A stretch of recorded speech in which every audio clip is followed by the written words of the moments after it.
नमस्कार दोस्त, स्वागत है आपका। आज मैं बात करने वाला हूं भारत की 10 ऐसी नीतियों के बारे में जो आपके लिए जानना बहुत जरूरी है। इन नीतियों का असर हमारी जिंदगी, बिजनेस और भविष्य पर सीधा पड़ता है। तो चलिए शुरू करते हैं बिना समय गंवाए। भारत सरकार की ईवी पॉलिसी 2025 का लक्ष्य है देश में इलेक्ट्रिक वाहनों ईवीएस को बढ़ावा देना और प्रदूषण कम करना।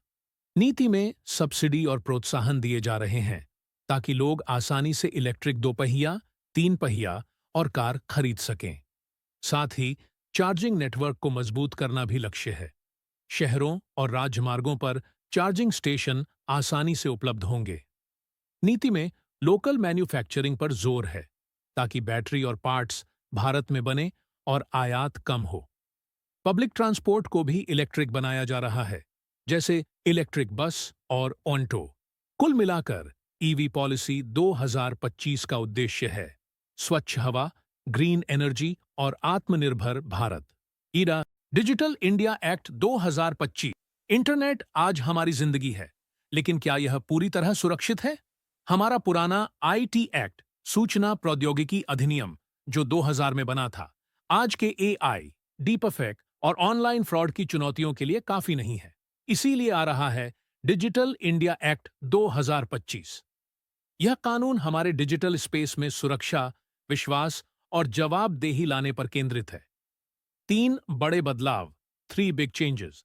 ऑनलाइन सुरक्षा और फ्रॉड पर नियंत्रण। यह act social media platforms, e commerce और अन्य डिजिटल कंपनियों को ऑनलाइन फ्रॉड रोकने और यूजर की शिकायतों का जल्द समाधान करने के लिए ज्यादा जवाबदेह बनाएगा। एआई और डीप इफेक्ट का नियमन। यह पहली बार है भारत आर्टिफिशियल इंटेलिजेंस एआई और डीप फेक जैसी नई टेक्नोलॉजी को रेगुलेट करने के लिए कानूनी प्रावधान ला रहा है। इसका मकसद नवाचार को बढ़ावा देना, लेकिन उसके दुरुपयोग को रोकना है। फेक न्यूज और डेटा की सुरक्षा। यह अधिनियम फेक न्यूज और गलत सूचनाओं को तेजी से हटाने पर जोर देगा।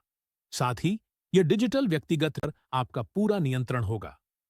संक्षेप में, यह केवल एक कानून नहीं है, यह डिजिटल भारत के नागरिकों के लिए एक डिजिटल बिल ऑफ राइट्स है। पॉलिसी 7, नई शिक्षा नीति एनईपी 2025। राष्ट्रीय शिक्षा नीति एनईपी 2025 भारत की 21वीं सदी की जरूरतों को पूरा करने वाला एक क्रांतिकारी बदलाव है। यह नीति रटकर सीखने, रोट लर्निंग की जगह समझ पर आधारित समग्र शिक्षा पर जोर देती है। 3 बड़े परिवर्तन, 3 बिग रिफॉर्म्स। नया शैक्षणिक ढांचा 5+3+3+4। यह नीति पुराने 10+2 सिस्टम को बदलकर 5+3+3+4 संरचना लाती है। पहले 5 साल फाउंडेशनल स्टेज में खेल आधारित शिक्षा, प्ले बेस्ड लर्निंग पर जोर है, जिससे बच्चों की बुनियादी साक्षरता और संख्या ज्ञान, foundational literacy and numeracy FLN की नींव मजबूत हो सके।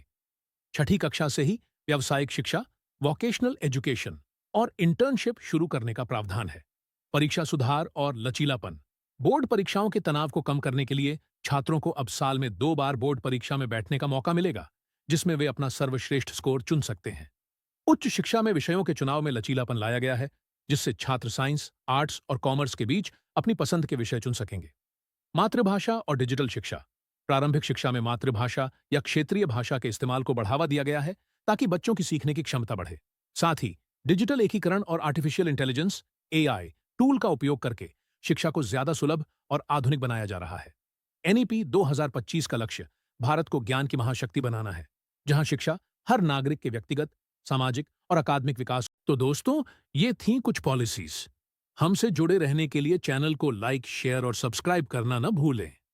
और कमेंट में जरूर बताएं आपको कौन सी पॉलिसी सबसे अच्छी लगी। Thank you.